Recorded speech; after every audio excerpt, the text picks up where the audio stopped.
Welcome back to that Thursday night thing. We are back in the house. Shane is in the house. Herb is going to be joining us shortly. How's it going, Shane? It's going well, Yusuf. Happy to be here.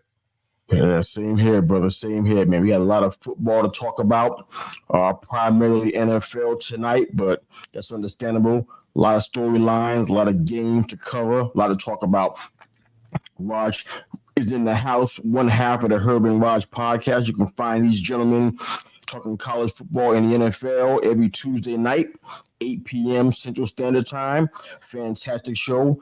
Definitely recommend you guys check in on what they're doing every Tuesday night. Fantastic work out there.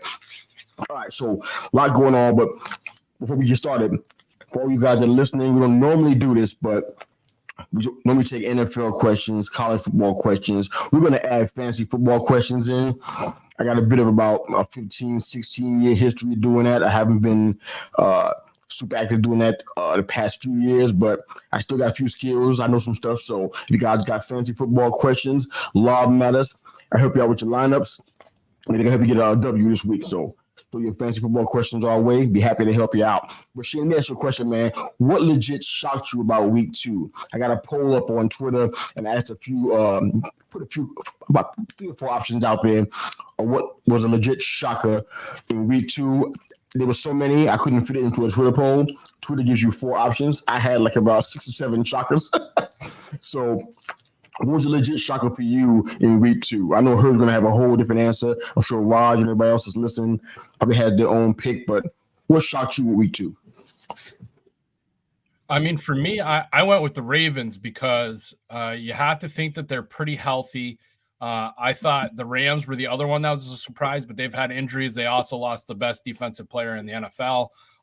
So when they didn't produce, I wasn't as surprised. But the Ravens, I mean, the big talk of the preseason was Derrick Henry. We're going to energize this run game. We have wide receivers now. And you look at that offensive line, there's a lot of holes that aren't playing well. Defensively, they still have some lapses. And they've been making mistakes that the Ravens don't normally make. They're losing games, close games, late games. And that's just not Harbaugh football, especially from what the Ravens have been the last couple of years. No, that makes total sense to me. I definitely agree.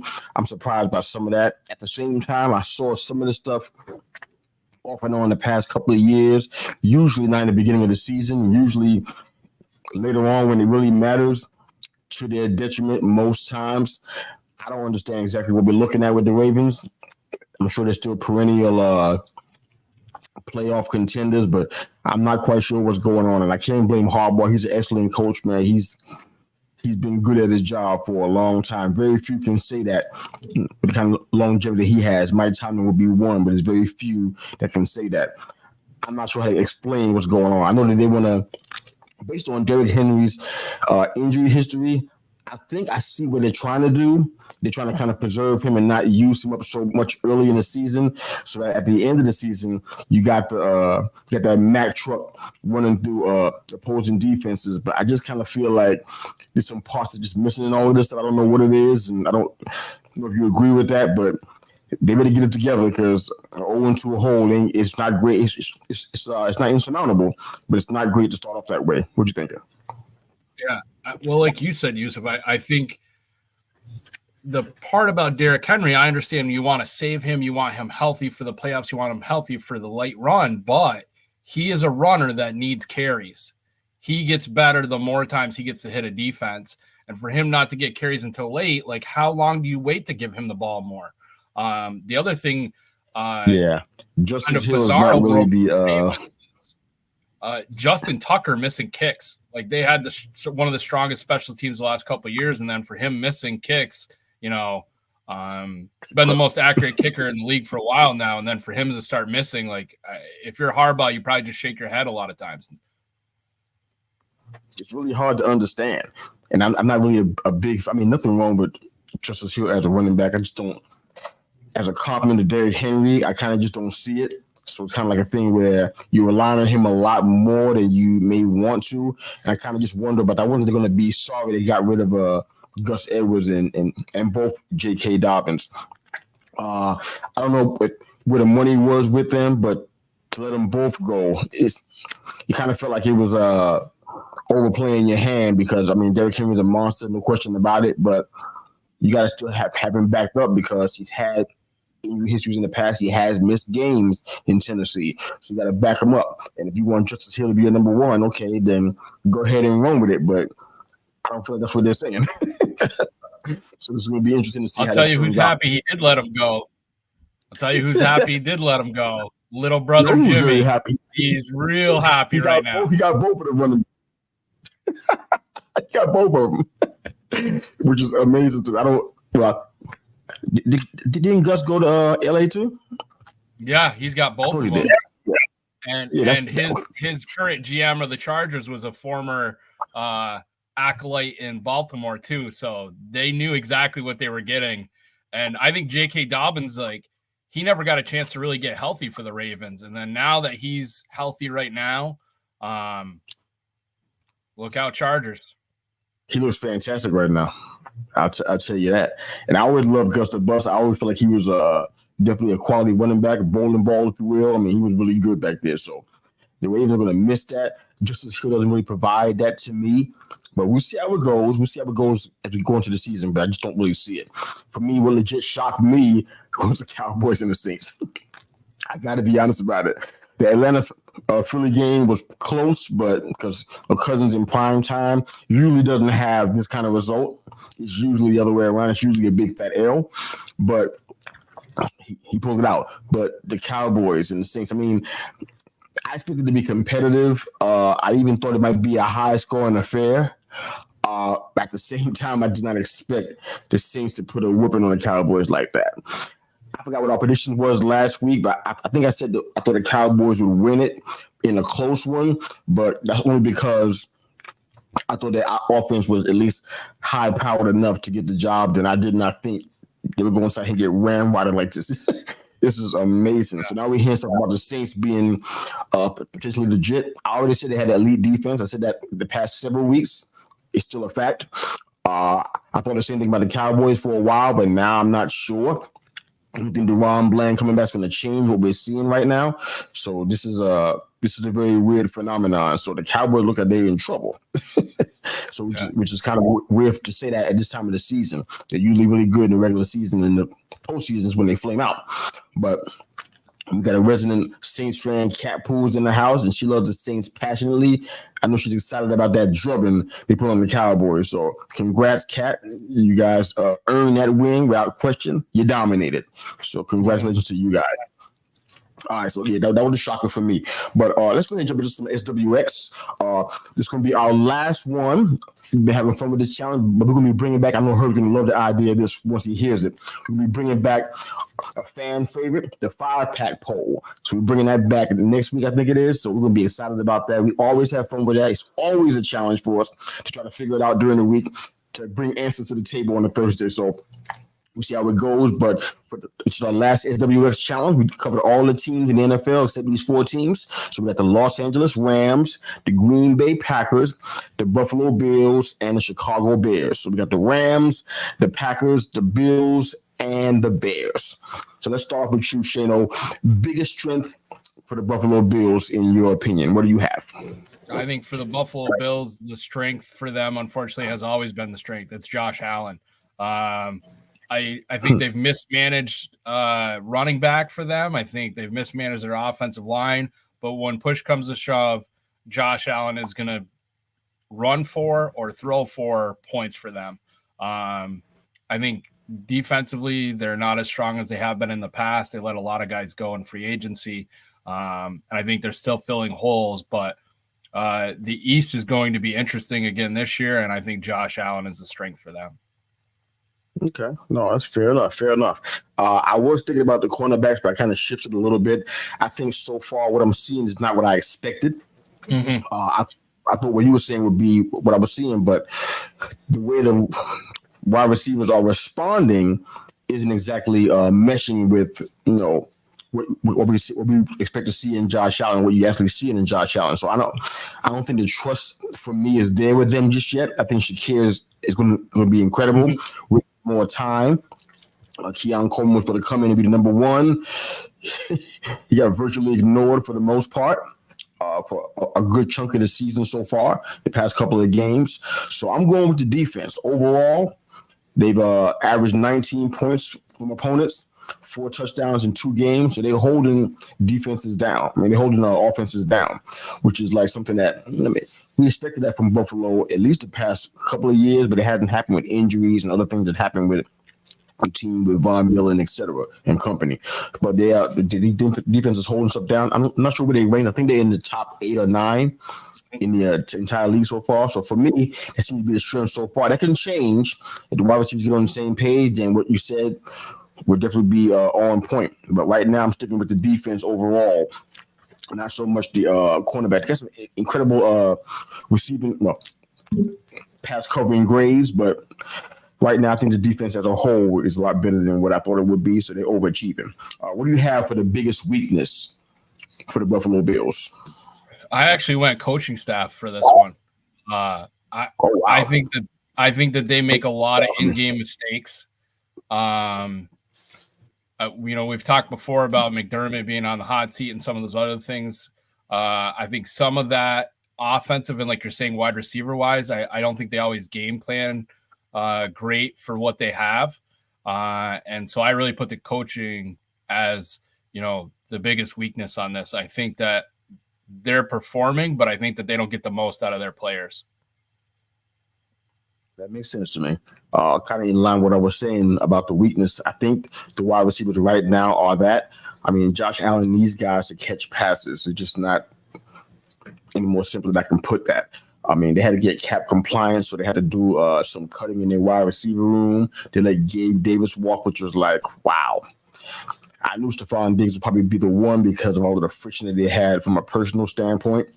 But anything they would let Gabe Davis go, I'm like, he's been stellar for Allen out there, especially when Diggs is double covered. I mean, Davis was just like the guy you can trust, and they let him go. And in their attempt to try to replace them, of course, with a budget, they brought in Curtis Samuel, which isn't the kind of name that you think, okay, this guy's a wide receiver 1, but that's how they had him pegged for the most part. He's been a wide receiver 3 and 4 in most cases his entire career. No offense to him, but it's just where the numbers are. They brought in MVS, Marquez Valdes-Scantling, from the Packers. He was kind of in the same boat in Green Bay. That's with Aaron Rodgers at the helm. So that wasn't great. So Shakir was somebody who they were hoping he would come in and be a real reliable slot option. I think he can still be that with some time. He has to become a deep threat because Allen needs that right now. He's getting targeted more than Keon Coleman, which is not what I expected. So it's creating some questions about, well, these are questions from the so-called experts about whether Allen is a one-read quarterback or not. I don't know if he is that, but it seems like he just looks to his first read and that's it. So Shakir isn't really getting a chance to get fully utilized. We're talking about a couple of games in the season so far, so there's some time to figure that stuff out. We'll see how it turns out. Herb said, stuck at work. I know you guys miss me. Without question, man. I'd love to get your answers to these questions while you're at work, but I know that's not going to be possible. But jumping with brother, we will see you as soon as you can arrive. No worries, man. Take your time, man. Don't mess your job up. But so that's kind of what it looks like right now. I guess the question is for the Bills, can you win with a rookie wide receiver 1 that hasn't really been able to get his feet wet and then had 3 wide receiver 3s and still win with that in a tough AFC East? I'm not sure. What do you think that's going to happen? I mean, I'm not really sure. They're making comps to the old Carolina wide receiver. I think it was in 2000. I forgot what year it was when they had Curtis Samuel, same guy, Robbie Anderson, and had DJ Moore, and they were overachieving in Carolina with that wide receiver core. And they're making some comparisons to this wide receiver core. I'm not quite sure it's the same, except that Curtis Samuel's on the team. Aside from that, I'm not quite sure that we can compare Keon Coleman to DJ Moore yet. So not quite sure where that's going, but I got wide receiver there. Okay, what does Herb have out here? He said, Josh Allen, I feel like I didn't give enough respect to. All right, definitely want to hear your thoughts on that so I can kind of get what you mean by that, because I think you had him pretty high in the quarterback ranking. But I want to make sure I'm not misunderstanding that. But reach out with that one. So what's your X factor for the Bills, man? What do you have? My X factor, I went with what you said was the strength, Yusuf. I think it's the defense. Missing middle backers. DBs have been playing better than I expected them to. The question is, can they hold on? So I thought that was the biggest X factor. I also kind of doubled down with where you said the wide receivers. For me, it's I don't see them taking advantage of the 2 tight ends that they have that are probably actually their best wide receivers. And I think that can free some stuff up too with the run game and with Josh Allen having to run around to try to save his life on every play. Yeah, I think Kincaid and Knox will help him if he can get the ball to him. I mean, you want the wide receiver to be kind of especially with those deep routes. I don't expect tight ends to do that kind of stuff. No. So, well, like you mentioned with Keon Coleman, it's does he have to do a Marvin Harrison Jr. and say, like, I need to get the ball more. I need to be more of an item. It looks like to me like they are trying to get Keon Coleman, but he just hasn't, maybe he's got that Florida State shock on him and you just can't do anything for, a year. Oh, my goodness. Yeah, he's considered a kind of a puzzle to try to figure out. I mean, they had issues with his with him in the draft process and not really sure about some things, some game tape issues. Not quite sure what that was about, but somewhere they kind of felt like there was a lack of consistency where he was concerned. But the Bills still took him high. They picked him knowing that Davis was going to be gone and Davis was going to be gone. So they brought him in there to be the number 1 guy. So, I mean, it can't hurt for him to do that. Hopefully he doesn't do it the way that Stephon Diggs might do it. That might get the guys nightmares in Buffalo. So asking for the ball is not really a problem as long as you, one, deliver when you get the opportunities with the targets, because they're going to increase. The targets are going to increase, but deliver when you get those. So don't be a diva like the guy that previously got, that left the team. So I'm sure it can be done, but we'll see how it goes. I got him as my X factor. So not coincidentally, I mean, they like playmakers at wide receiver. For me, I'm like, this is the guy. I mean, 6'4". I mean, people call him boom or bust, but for me, I'm like, this is the guy. If he does not perform the way you think he's going to perform, the way he's expected to perform, this team could be in trouble because Curtis Samuel can't carry this team. If that's the case, he would have carried him in Carolina and in Washington. He didn't. I'm saying, so it's not, you can't rely on him. Shakir is, I think he's a 2nd-year guy. I think he is. He's still trying to get it together. I mean, pressure sometimes make diamonds out of people, and sometimes people crumble under the weight. So it kind of depends. I'm not quite sure how he's going to respond to all of this stuff. But in the AFC East, that's pressure already. And if the Jets are even marginally good, which is seeing that they're going to be that at least, the pressure in the division just increased on you. And then on top of that, and we'll talk about it a little bit later on, your boys, the Pats, they don't look like scrubs. Mm-hmm. They don't look like bottom feeders. So now you got a division that's even more competitive than you planned. It's not going to be a walk-away thing between the Dolphins and the Bills. Now you got competition from the other 2 teams in the division. You got to do something. So I'm not quite sure if Shakir can handle that by himself. Coleman can help. If he steps up, ask for the ball. That'd be great. But make sure you do something with it once you get it. All right, let's move on to Green Bay. No, let's start with the Rams. Let's take it from there. Okay, so biggest strength you got for the Rams. They got some stuff going on. They're struggling in several areas. So mine's going to be extremely short because there's so many holes that's happening. It's kind of hard to find some answers here, but we'll do our best. What do you have for biggest strength for the Rams? My biggest strength, I went with, it seems like for this week, we're going with the quarterback. I thought Matthew Stafford, like, even though he's losing wide receivers and weapons left and right, he's still the guy that you want pulling the trigger for that offense. Like I said, in the Twitter poll, where the X poll, that I think the Ravens have a chance to be fixed. The Rams, there's so many injuries. There's so many other things that are going on. I think that you're just looking to the offense to try to give us something. And I think Stafford's still your best chance. And I think that McVay will start to figure out what they can do now that they've planned that people are going to be out for certain periods of time. I like it. I had something in the offensive realm a little bit different, but I think you might have swayed me today, man, because I think they're number 8 in rushing touchdowns and number 6 in passing yards. And I feel as though even with Nakua out and then Cooper Kupp went out as well, they're kind of relying on their other guys. I had to look at who it even is on the roster. I'm being honest, man. I'm looking it up right now because I don't even know these guys by heart after you get past Nakua and Cup. I know Jordan Whittington. I know him, and I know Tutu Atwell still on the team. I know that. You're going to rely on Whittington and Atwell to kind of carry the weight while these guys are out. Not sure how that's going to work.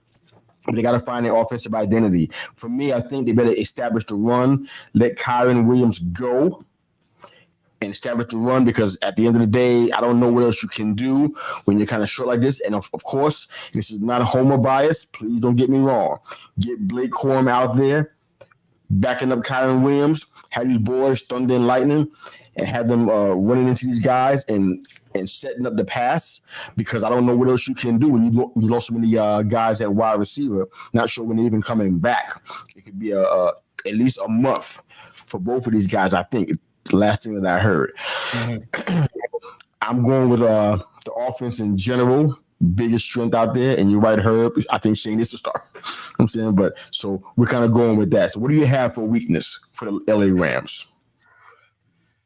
I went, and I haven't said this in a long time, but I think the defensive line of the Rams. What? Yeah, I mean, understandably, you lose the best defensive player in the NFL in Aaron Donald, but I think they expected a little bit more out of the two Florida State players with Fisk and Verse. I think that defense gets put in a lot of bad positions just because of the way the offense that McVay runs. And I think when you're not getting full pressure on other teams' quarterbacks in the NFL, you can't do it. You got to put pressure on people. I know a big thing this week where people are talking about they should ban the two deep safety defensively and things like that has been a big run for some talking heads. But just like you said, that's run the ball. The easy way to get them out of that is to run the ball in the box. And that's what they're doing against the Rams right now. There's not enough pressure up front. They're not getting turnovers that way. And I think that has been the biggest weakness for them. Because you know, like, I could say injuries, but that's not under their control. You know, if you told me that your number one and your 1A wide receiver were both going to be out back to back to back, there's no way I would have thought that was coming for the Rams. That makes sense. Last year, the Rams ranked dead last in team coverage. So it was abysmal, but I think like 46.2. It was really bad. Extremely young, didn't have a single DB, kind of finished with at least an average grade. They did a lot of work in that area in their secondary. I'll give them props for that. They brought some guys. And I mean, right now, I'm still watching to see, because there's some things that I saw from Tre'Davious White and Cameron Curl and Karen Kitchens that didn't look good. Coverage-wise, it wasn't great. I mean, you can't judge somebody for one game, but it's not what you were looking for from these guys, kind of what was projected or expected of them. So I went with the coverage here because they improved it a lot. Defensively, yeah, they miss Aaron Donald. No question. They miss him desperately. The defense for the against the run is below average, so they definitely miss him. But they have improved some areas in the coverage, so it's not the biggest improvement in the world, but like I said, I struggle to find some answers with some of that stuff. I mean, John Johnson went out on the IR 4 to 6 weeks. That one's going to hurt. I think they had 1 sack in week 2, and that was from Kobe Turner. So there's a lot of stuff going on in defense. But with the weakness, I'm going to go with the coverage this time. They need some help there, and they don't have enough consistency to get that done so far. So I'll be watching that one for sure. Lady Alpha's in the house. Good evening, lady. Thank you for joining us again. Always so supportive of us. We love and appreciate you. All right. So Herb jumped in, says Rams' weakness was depth to me, which leads me to X Factor. They need to decide on a direction. Are they rebuilding or competing? No doubt about that, brother. I think if you look at the depth chart, you'll see guys like Tre'Davious White are the corner. He's the corner on the right side. He doesn't have much depth behind him. And to say the truth, neither does anybody else. Kobe Durant doesn't have much depth behind him either. And like I say the same thing for both safeties. I think Cam Kitchens is the only free safety on the entire team. So if something happens to Cam Kitchens, what happens? You know? So it's like they're not prepared for the depth is a big issue. So Spot on by you, Herb, man. Love that, brother. So what do you have for your X Factor, man? So I'll hit on what Herb said first and then go to the X Factor. But that's another thing. The Rams have given away draft picks year after year after year and have tried to make, late game trades and try to get people in there. And then you lose them after that. And as Herb said, there's no depth left over. My X Factor actually is somebody you've already brought up, Yusuf, so I was happy to hear his name mentioned. I think it's Blake Corum. I think people forget that the easiest position to transfer from college to the pro game has continuously been running back. Blake Corum, if you give him the ball, he's going to get you yardage. There's no question about it. That's a run game to start to follow. He ran an offense that was pro set, very similar to the way the Rams, not as attacking as the Rams have been, but he knows how to play inside that offense. He'll be able to get you yardage. He can take a hit. He can get the tough yards. And you know that for as much as Michigan ran, he's got less road work on those tires because they had a great secondary back and they didn't ask him to always carry the load. So, if I'm looking at my offense and I'm seeing I've got a whole wide receiver rooms of 3 and 4s, and I've got 2 running backs that I can play, I look to put Williams a little bit more in the slot, use him as like a third down back, get him out in space, get the ball to him, and then hammer Blake Corum behind that offensive line. I'd love to see that because I don't know any other better way to use Blake. So I would love to see that. X Factor wise, I'm going with Kobe Turner for most of the reasons that I already said. They're missing Aaron Donald. Had a great rookie season. Led the team with 12 sacks. I mean, he's got it. I don't think he should be asked to fill the void all by himself, but he's gonna have to definitely keep the play up and have to be at a certain standard to kind of help them against the fact that all pro and the legend and Aaron Donald was no longer on the team and no longer on the field playing. So definitely that. All right, Chicago Bears. This one is this is going to be fun. What are we seeing from them right about now? I'm trying to figure out what we're seeing. Now, to be fair, I'm putting myself out there. I don't have to do this because maybe you can't find the tape. But I've been on other shows, one of which you know very well, and I have talked about how I thought the Bears could be a surprise team. I didn't have them in my playoff. I had them just on the outside of the door knocking to get in. But what I've been seeing lately has not been great. I'm like, what happened? This team was looking great in practice. It is what it is. On paper, that is what it is too. But they're just looking like they don't know what's going on, what they're doing. So what do you have, despite all of that, what do you have for the strength? Or how do you feel about the game you saw last week? You can tell me that first, and then you can give me your strength if you can find one. Good luck with that. Well, I think like you said, Yusuf, the thing is that you watch the team, you watch them during preseason, you see the talent that they brought in to try to put them behind Williams, and there's just no connection.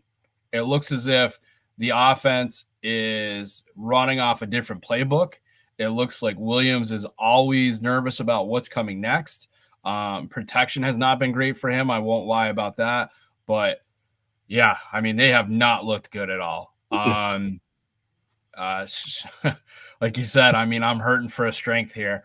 But what I said before was I do think that their wide receiver core is their strength. The question is, though, can you get them the ball? Can you get yardage out of it? Yeah, I mean, we've, like you said, on another show, we've talked about how it's difficult to be a rookie starting quarterback in this league. Like, it's the NFL for a reason. And I think Williams is really starting to see that. Yeah, if I'm the Bears, I'm calculating on what's going to happen next. That's for sure. Yeah, everybody's counting at this point. I can say that they have some similar issues to the Rams. They have some young players that haven't really established themselves. So you're kind of wondering if they can turn a corner in some ways. Honestly, I don't know. I think on paper they look fantastic. They look like a team that's dramatically different from the team that from the year before. Last year, they did very, very well in coverage. I think they were fifth in coverage. They were number one in interceptions, and Jalen Johnson was a big part of that. So I'm trying to give them props here. I'm going to say that their coverage is probably going to be their biggest strength right now because I don't know where the offense is not really coming together yet. So that being said, I'll go ahead and go with the coverage for now.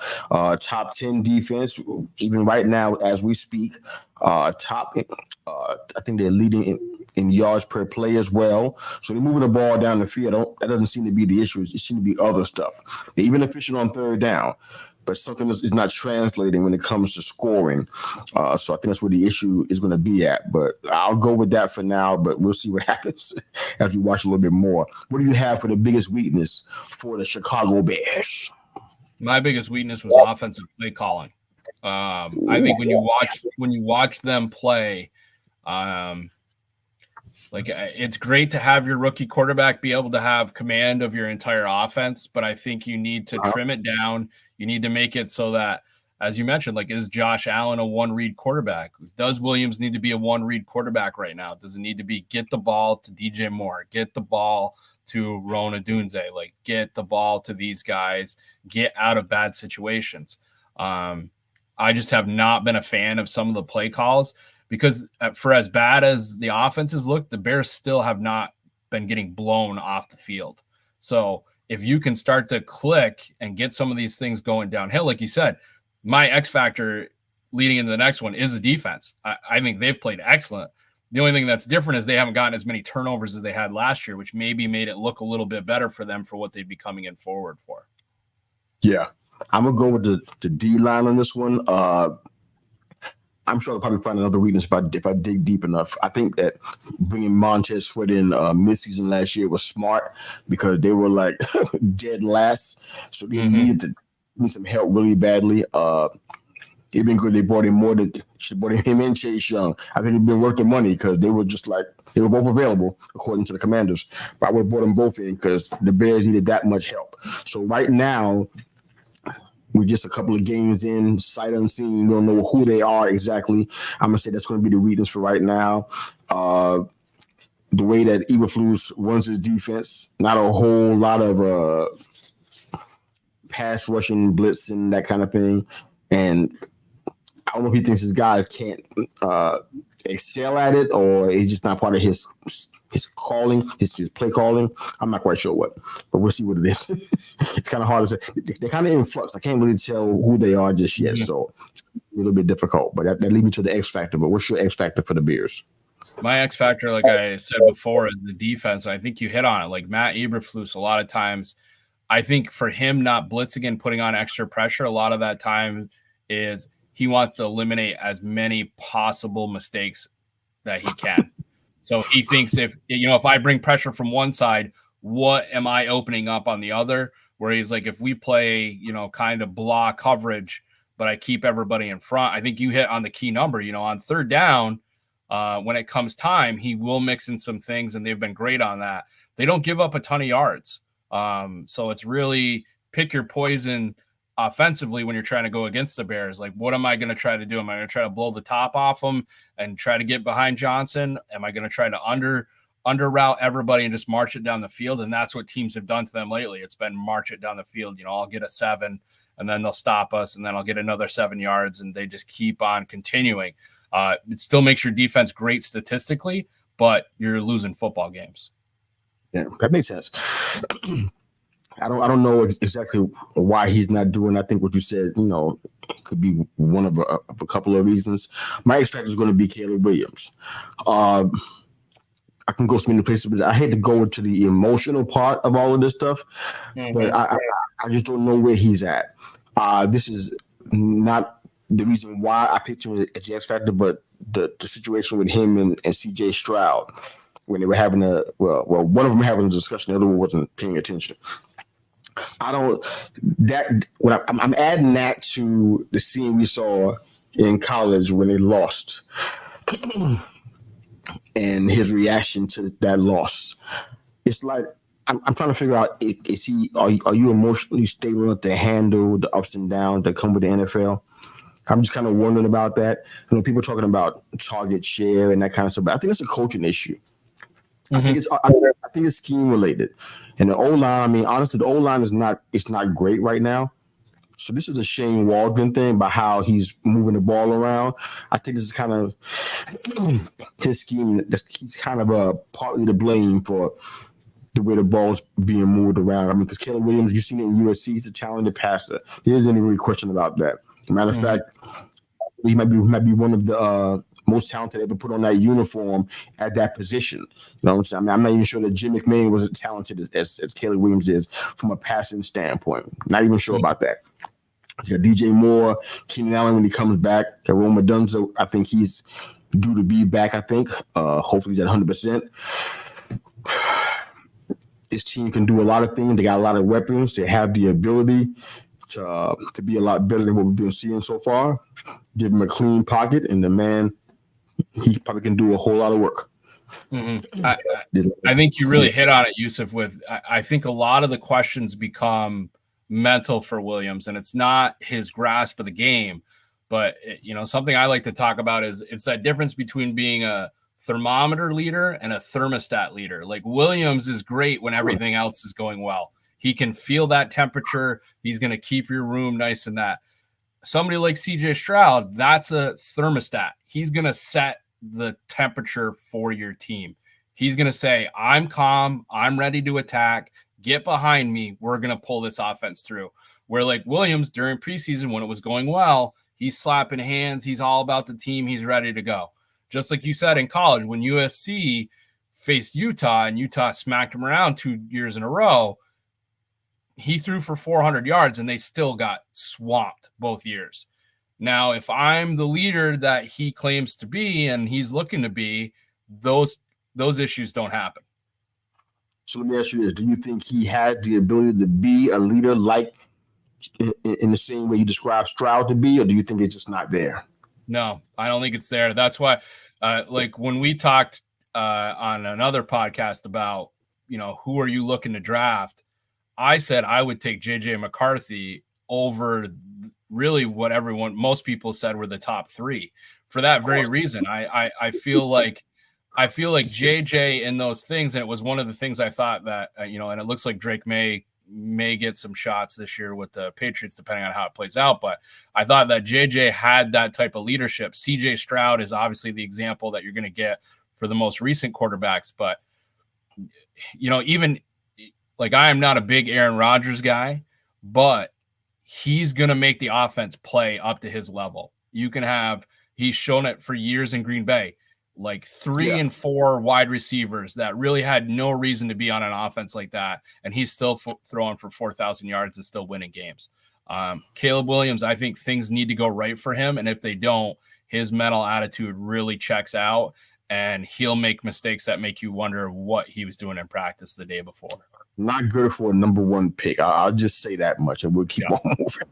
Yeah. Same thing you're seeing in Carolina, Bryce Young. Yeah, that one I didn't understand, that draft pick, but Carolina was desperate. I just didn't know that they would be as desperate as they apparently are. But our last SWX is going to be the Green Bay Packers. What's your strength for the Packers? I got an idea. I think I know where you're going here, but we'll see. So for me, I put availability. If you had told me that your starting quarterback was going to go down and you were going to have to put Malik Willis in, I mean, they were running some single wing T offense. They were moving the ball around. You have your center throwing up on the ball so Malik Willis doesn't throw it. I mean, but the thing is it's next man up. Green Bay, if they had been 0-2 to start the year, you wouldn't have been surprised with having your starting quarterback out after Brazil, and Green Bay keeps chugging along. I don't think they're going to wow anybody, but I think that they're going to be in enough games to keep it to where when, you have all your weapons back, you're still going to be in the hunt. Okay. I like it. My biggest strength right now is going to be the running game. I think we let Josh Jacobs carry the offense. I think it's important. Even when Love comes back, I still think you should do that. Like we talked about, I think with the Rams, establish the run, run it down their throat. Keep that going. because I think that's one thing. I mean, the Raiders try to do that with Josh Jacobs to some degree, but I kind of feel like it's a better situation. The guys behind Jacobs, I'll be honest with you, I don't know them. I don't recall them even being somebody whose name I would remember anyway, just by seeing them play. But let Josh Jacobs carry the rock, establish the run, and give Jordan Love a little bit less pressure. I feel like last year he had to do more with his arm than maybe they may have wanted him to do. He rose to the occasion, but we talk about the fifth year that happened. Mm-hmm. Before that, it wasn't quite so simple. All right, Herb jumps in. The strength is that young core, wide receiver, quarterback, running back, all young. I agree with that. I like some of the young guys. I don't know that, with the exception of Christian Watson, and I'm saying that because I haven't even seen a Packers game this year yet, so I don't know what Watson's doing. But last year, he was big time. And I think the last year that Rodgers was in Green Bay, he was saving Rodgers' bacon to some degree because he was built him out a lot. And I think the guys like Romeo Dobbs and Jaden Reed, they coming on. Dontavian Wicks, they coming on. I just don't know whether they're going to be, where we'd like them to be right now because many of us, and I think I may have as well. I had the Packers in the playoffs on what they did last year, so I don't know whether I can still hold on to that now. But that's what I did, and these guys were one of the reasons why. So I had them. The running game was primarily what I would say as a strength, but secondarily, the passing game is as well. What do you have for the weakness for the Packers? So I'll be right up front, Yusuf. So I kind of cheated on this weakness one because I thought that the offense was okay, the defense was okay. I didn't really see anything so I put their weakness as the division they're in. I think you hit on it like on the East. I think what is Detroit going to be? Minnesota, I think, unless you're Austin from another podcast that we do, you didn't predict that the Vikings were going to be able to play as well as they are. The Bears, do they catch fire? Can they do something? So I think for Green Bay, it's tough sledding just because of where you are. I like I said, I didn't see a ton of weaknesses out of them. I think it's hard to fly down to Brazil and face Philly right off the bat. But I thought that they did well in that game. And again, injuries that they don't control that. So I don't ever knock that as your weakness. I don't think their quarterback game is strong right now, but that doesn't hit off of them because Love will be back. Yeah, facts. For the weakness, I got the middle. I got the defense, especially in the middle. They struggled against Jonathan Taylor. One defense was not great. They picked off A-Rich a few times, but overall, I think they're on the rise overall defensively. But I think the middle of the defense, particularly the linebackers spot, and I think the safety spot too, they're not looking great there. Just not to belabor the point because we're kind of up against it now, but they got to work on that and improve in that area because they're going to face a lot of teams that are going to run the ball. You named a few of them. I mean, Aaron Jones, whenever they play, which is going to be twice a year, he's going to try to run on his old team. You know that. And the way that he runs, how does he run? Up the middle. He's not. I mean, he catches passes well, but that's going to be a big part of his game. If you can't defend that, team like the Vikings are going to beat you up. So that's not a good thing. What do you have for X factor for the Packers? And we'll close it out. So that's exactly what I went for the X factor. I think their middle of the box defense is the big thing for them.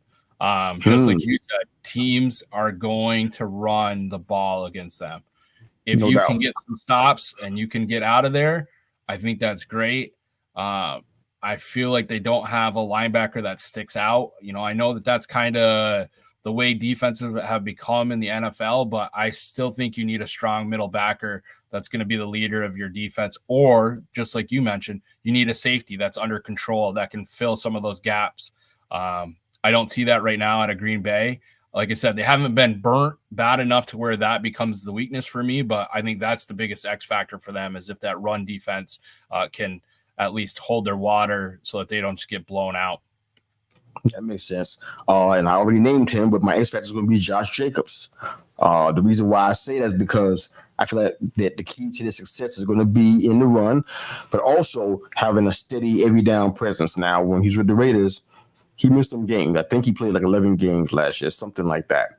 But he had a season of injury last year. I think that wasn't his first one. He did have I would say, if he has a 1,500-yard season with the Packers, they're going to be in this, and they're going to be in the playoffs, and they're going to look really good. So he kind of had to have. That's a high number to put on him because of his injury history, but you need to have a really good season out of him. If they do that, this team's going to be fantastic. All right, let's go to our SWX. That was really fun. I think Herb would agree. It was challenging. We're bringing that 5-pack poll back next week. Excuse me.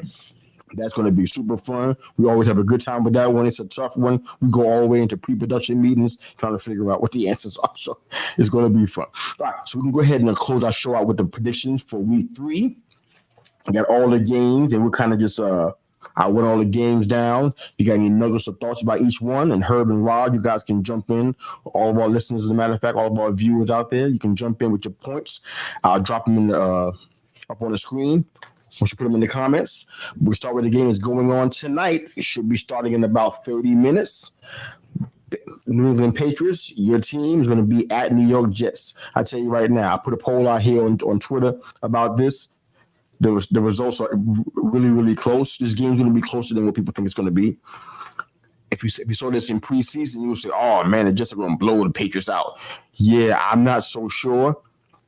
I'm going to go with the Jets here to win this, but I'm not sure it's going to be a huge win. It's going to be a squeaker if there was one, and mainly because, and maybe you'll agree, because of that defense. The pass defense, they come into play, man. They're strong. They're effective in the defense. They're being coached very well. I think they're gonna give the Jets some fits, man. But that's just my personal opinion, man. The Jets, Jermaine Johnson, look like he's out with an Achilles for the season. That's gonna hurt him. He had 88 tackles and 10 sacks, so he was definitely a stud back there. So that kind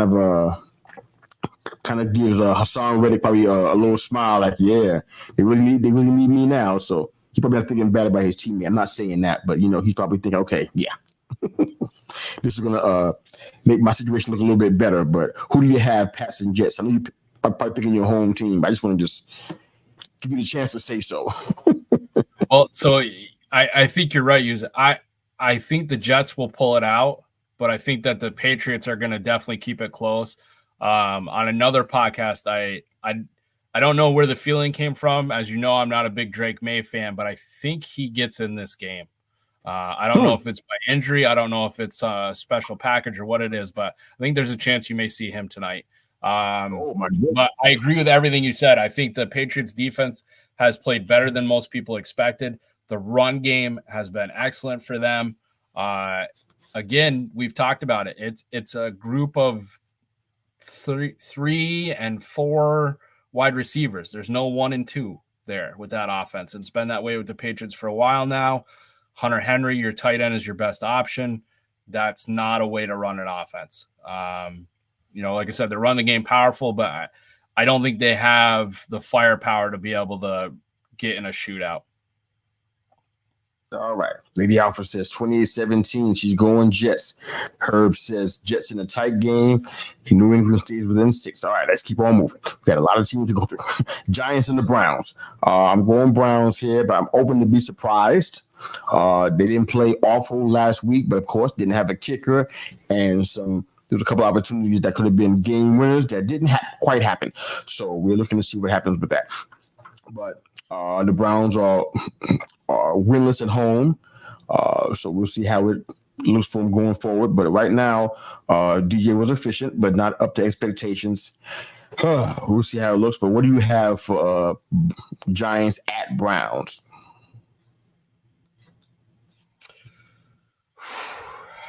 I went with the Browns, but I think it's questionable. And with the Browns, it's all about Watson. Like, yes. I mean, I don't know any other way to put it. If that wasn't the issue, I think the team's good, but I mean, if you want to talk about a quarterback that really is stealing money, Watson's on the top of my list.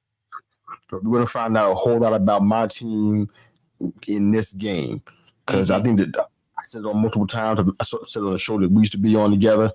I think the Giants defense was probably their high point on the entire team. And they had the same players. They brought in Brian Burns, but everything else is essentially the same. And they seem to look ineffective in some areas. That's coaching. That's not the players. So if these guys come and they show up, if they got enough of an attitude to come out here and show up, Watson could have a nightmare in his hands. It could be that kind of game. I'm going with the Browns right now, but I reserve the right to change my mind. That 6.5, I ain't really feeling it. So we'll see how it goes. All right, Herb said, Browns side note, Giants losing to get better draft pick is not the worst thing. They ain't doing it on purpose, man. I don't think they're there yet, brother. 0-2, I don't think they're there. I hear what people are saying. It's not the first time I heard this, but I don't think they're there yet. All right, Bears at Colts. I'm going with the Colts here only because the Bears have been getting sacked a lot, and even though the Indy's defensive line isn't that great, I think if I try to balance it out, I would give it to the Indy, especially at quarterback play too. So both O-lines in this case are bad. Neither are consistent in the run game. So it's kind of almost like a coin flip. I'm going with the Colts, though. What do you have? I'll agree with you on this, Yusuf. I think the Colts have more things working for them. And I think, you just look at the way that their offense can click. And Richardson has those moments where you just go, there's nobody else that really can do what he can do arm talent-wise. So is this the week that it all clicks? And like you said, we already talked about the Bears. I just don't know where their offense is going, and I don't see the game plan changing for them. And I think it's going to be another one where it's a tight game and they lose by a touchdown, and until it starts to click, I don't know what your other answer is for the Bears. All right, well, I guess we got to just watch and see. We don't know. All right, so next one's going to be Texans at Vikings. It's going to be a tough one for me. A lot of different factors. Looks like Jefferson's going to be out day-to-day with a quad. So that probably means that they're going to rely on Jordan Addison to come in and guys like him and Jalen Naylor. Addison's coming back from an injury to his ankle. So not quite sure he's going to run on that. So not quite sure how it's going to hold up. We'll see. But right now I'm going with the Texans. Second most sacks this season so far with 9, I think it is. The Vikings are number 1. They have 11 sacks. So we'll see how that looks going toe-to-toe. I think Joe Mixon was a victim of the hip drop tackle. So somebody else is in the same boat with Mark Andrews. So not quite sure. He's a big part of the offense, so I'm not quite sure how it's going to look. But I'm going with the Texans for now. I reserve the right to change my mind. What do you have, Texans or Vikings? Vikings at home. So I went with the Vikings on this one. And I'm a big supporter of the Texans, but there is something going on in Minnesota right now. That team believes in Sam Darnold, and like you said, they're pressuring. They believe in Sam Darnold.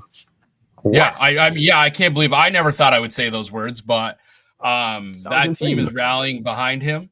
But I think you hit on it. The Vikings are getting a ton of pressure, and that makes it a lot easier for them.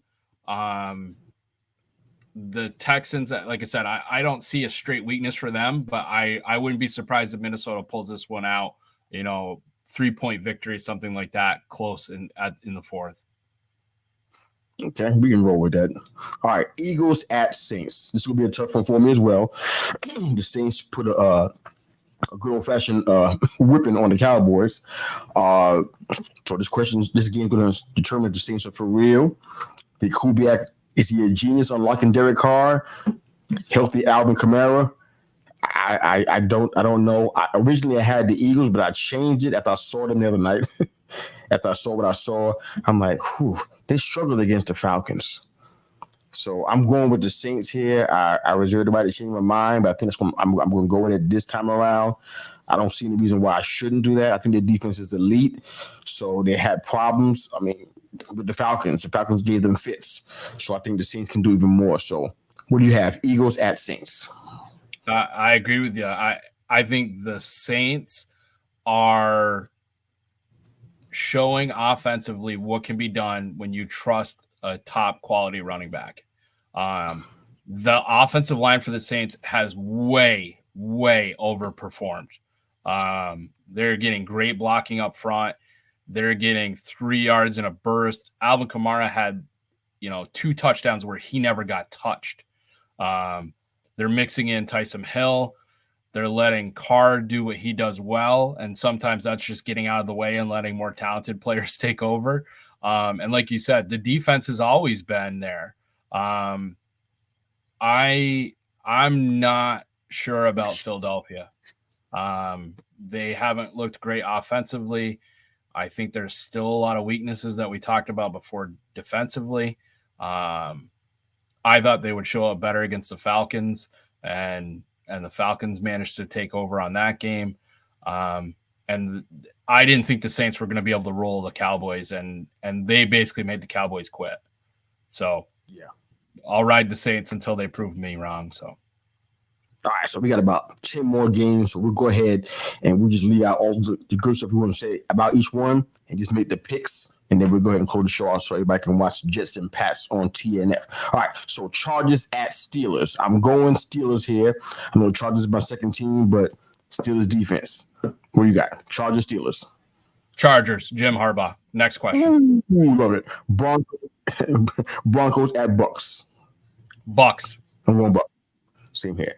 Packers at Titans. Oh, my goodness. Packers. If Love is playing, I'm going Packers. If it's just Willis versus Levis, oh, man. I'm going to go Packers, too. Panthers at Raiders. I think this is an easy one. We're going Raiders. Raiders. Dolphins this is a tough one for me. Dolphins at Seahawks. They got Skylar Thompson. They don't have Shua. I'm going Seahawks here because they got a quarterback situation that's solid. I go Dolphins on this. On this because I think they're going to have Skylar Thompson pull the trigger quick, get the ball around to some of those weapons and kind of take it off his shoulders. Wow. Okay. Lions at Cardinals. This is a tough one for me. I'm going Cardinals in this one. I could be wrong, but the way that they're playing, it's going to be a test for both defenses. They got both strong run games, but I'm going Cardinals. What do you got, Lions or Cardinals? Let's keep moving. I went Lions, but like you said on our former podcast, I mentioned the Cardinals are going to surprise some people, and I hate to say it because I normally just rip on the Cardinals, but I think this one is going to be a heck of a game. This is going to be a shock. All right, Ravens at Cowboys. I'm going Ravens here. They can't go 0-3. I went Cowboys because I think the defense is going to show up. I think Zimmer's going to get on them for the performance that they had. I think Micah Parsons has a big game. 425 start. I'm looking forward to that one. Niners at Rams. I'm going with the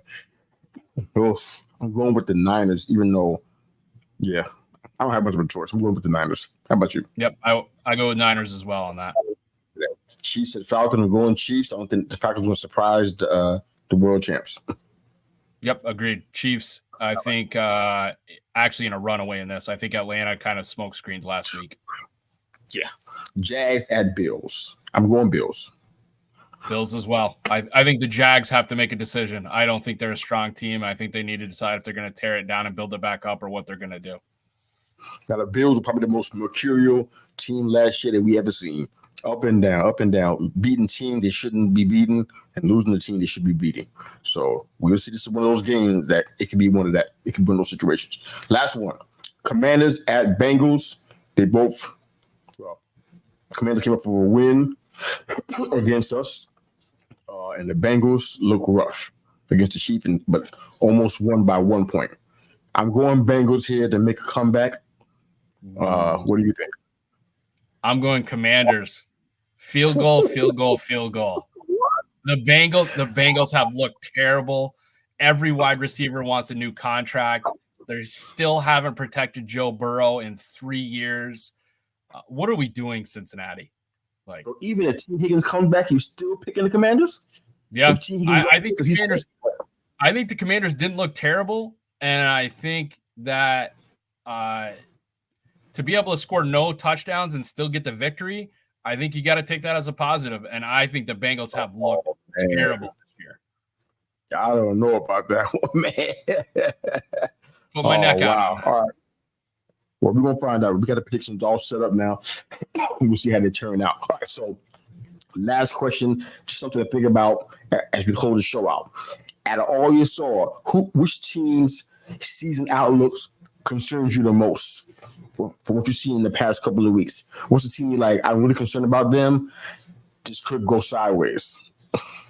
I mean, for me, we talked about it in the beginning. It's the Ravens because I don't know what's going on. You know, I think the Rams expected a better season. I think Cincinnati expected a better season, but I can see ways for that to come back through. For the Ravens, I don't know. The offense isn't clicking. Defense is so-so. They're the ones that surprised me. I thought that they were going to be on the top of theirs, and they're in a tough division. Pittsburgh's played better than what I expected them to, so I think it's going to be tough for them this year. I got a couple of them. I got a few, as a matter of fact. I don't even know which one to pick. I mean, I'm concerned about the Niners. With McCaffrey being out so long, Mason's good, but we're talking about, long-term kind of holding up for 6 to 8 weeks. Just don't know about that one. My Giants, I mean, there's so many teams that can go on. Maybe I just abstain and close the show out. But wherever you are and however you're hearing our show, we thank you again for tuning in to that Thursday night thing. Definitely appreciate you. Herb is unable to make it tonight, but we are definitely hoping to see him again next Thursday. A big part of what we do here, Herb and Raj Podcast. Of course, check it out every Tuesday night, 8 p.m. CST.